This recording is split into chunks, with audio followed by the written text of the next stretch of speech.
তারেক রহমানের নেতৃত্বাধীন মন্ত্রিসভায় যুক্ত হতে যাচ্ছেন আরও ৪ জন। রাষ্ট্রপতি হিসেবে মির্জা ফখরুল ইসলাম আলমগীর শপথ নেবেন আজ শুক্রবার সন্ধ্যায়। এরপরই মন্ত্রিসভার নতুন সদস্যরা শপথ নেবেন বলে জানিয়েছে সংশ্লিষ্ট সূত্র।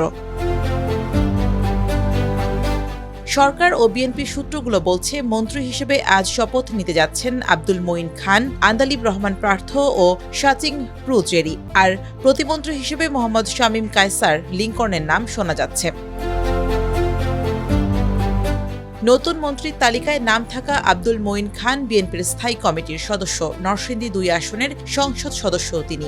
গত ফেব্রুয়ারিতে অনুষ্ঠিত ত্রয়োদশ জাতীয় সংসদ নির্বাচনে বিএনপির প্রার্থী হিসেবে এই আসন থেকে নির্বাচিত হন মঈন খান।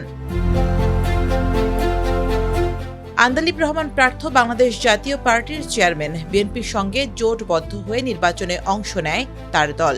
ভোলা ১ আসনের সংসদ সদস্যও তিনি। শাচিং প্রুজেরি বান্দরবান আসনের সংসদ সদস্য। তিনি বিএনপির বান্দরবান জেলা শাখার আহ্বায়কও। গত জাতীয় সংসদ নির্বাচনে বিএনপির প্রার্থী হিসেবে বান্দরবান আসন থেকে নির্বাচিত হন জেরি। প্রতিমন্ত্রী হিসেবে আলোচনায় থাকা মোহাম্মদ শামীম কায়সার লিংকন গাইবান্ধা ৪ আসনের সংসদ সদস্য।